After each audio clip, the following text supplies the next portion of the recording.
Cycling is full of entertaining things, and some moments ever happened that had never been expected. Have you wondered what are these? If yes, then we have the top 10 cycling moments for you all. Hello people and welcome back to Cycling Right Now. Follow the whole video to watch these amazing moments that you will surely never regret. These unexpected are precious and amazing in the history of cycling games. Before watching the video, subscribe to our channel if you haven't yet and hit the bell icon to get a notification of all our latest videos. Let's begin! Cycling moments are one of the best things to observe in this game. Games inhibit moments that attract people to the game. Here are the top 10 unexpected moments that have never been expected to happen in the game, but it happened and so attracted a number of people towards it. Here are the top 10 unexpected cycling moments. Number 10, the unexpected victory of Anna Kiesenhofer. Before winning gold in the time trial competition at the Olympics in Tokyo 2021, Anna Kiesenhofer, an Austrian time trial expert, was almost unknown. The rider, who is 30 years old and is not currently affiliated with a professional team, is a postdoctoral candidate in mathematics at the École Polytechnique Fédérale de Lausanne in Switzerland. He works full-time in his capacity. Her victory represents Austria's first Olympic medal in the sport of cycling since Adolf Schmal won a gold and 2 bronze medals for Austria in the very first Olympic Games in 1896. Number 9. Van Vleuten's perplexity. Only 67 cyclists signed up to take part in the competition, therefore the peloton wasn't very large. At the beginning of the race, Kiesenhofer was part of a group of 5 riders that broke away from the pack. Kiesenhofer attacked the last climb with 41 kilometers remaining in the race, and he rode alone for the remainder of the competition after he was unable to hold off the group for the majority of the race. Annemiek van Vleuten completed the race ahead of the pack, sitting up and enjoying what she believed was an Olympic gold medal. This occurred after the other 4 escape riders were brought back into the peloton. When people all across the globe discovered that she didn't know she had crossed the line 1 minute and 15 seconds after Kiesenhofer, it made for a few uncomfortable moments for everyone watching the race. Because race radios are not permitted during Olympic competitions, competitors are unable to get regular information from their teammates about the state of the race, despite the fact that the situation seems peculiar. Cyclists who aren't counting are more likely to lose track of who is in what place and precisely what happened to Van Vleuten. When asked about what occurred, Van Vleuten replied, "I was incorrect. I thought I had won, but we didn't get it." Number 8. Someone's very own trainer. An interview conducted by UCI revealed that Kiesenhofer did not have a sponsor for either his coaching or his equipment. Her group set is a unique combination of Shimano and SRAM chain rings, which is not something that is often seen since most professionals are sponsored by a single company. "I devised my own strategy for the race," she stated. "How much water, how many gels, what sort of gels, and what kind of carbohydrates do you recommend? I'm not the sort of cyclist who is just pushing medals. Rather, I'm the one who is the genius behind my success, and for that reason I'm proud of the fact." She said that the primary emphasis of the previous year and a half had been on training for the Olympic race. Number 7. The debate about the radio. Elisa Longo Borghini of Italy said that she knew she had placed 3rd as soon as she crossed the finish line, although Van Vleuten did not.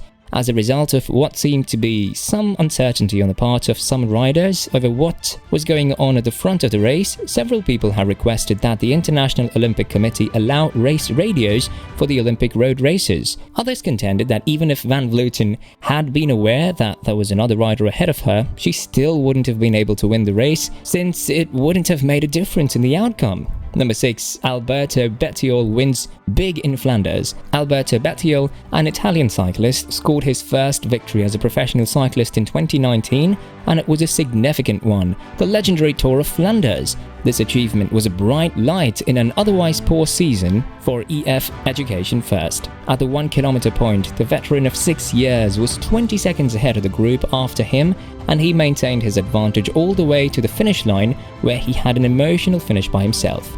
Number 5. The retirement of Taylor Phinney had been announced.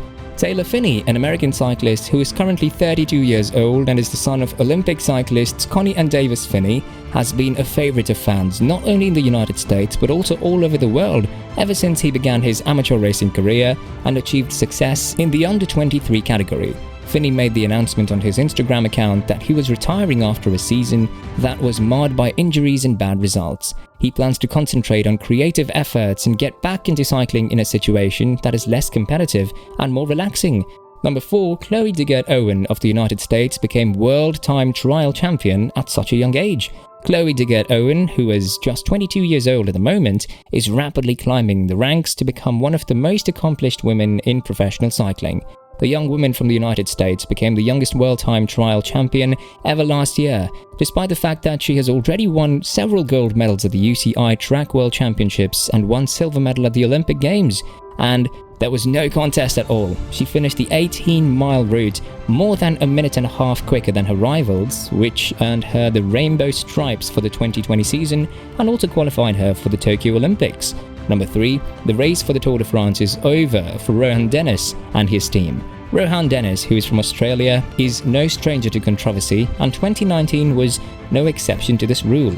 He did not provide a reason for quitting the Tour de France on stage 12, despite the fact that he was just one stage away from the TT, which was his preferred competition.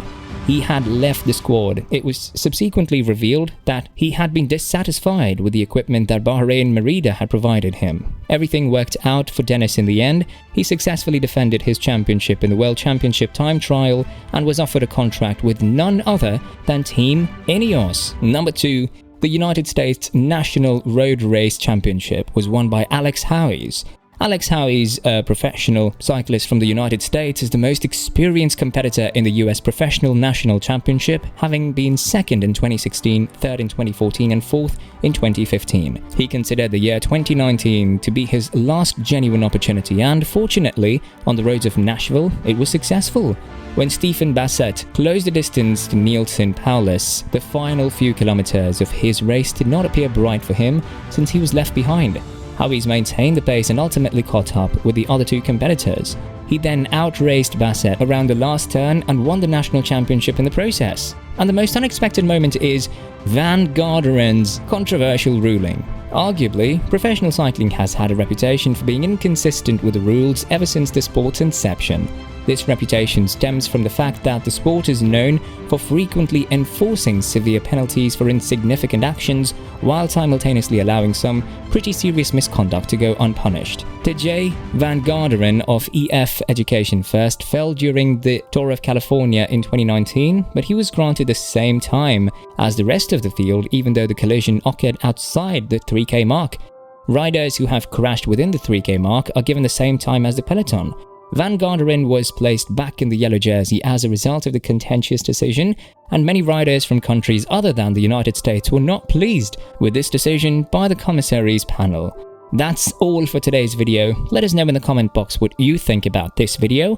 Tell us which was your favorite moment. If you like the content, then like it and share it with your friends. Also subscribe to our channel to watch more videos like this, and hit the bell icon to get a notification on all of our latest videos. Thanks for watching.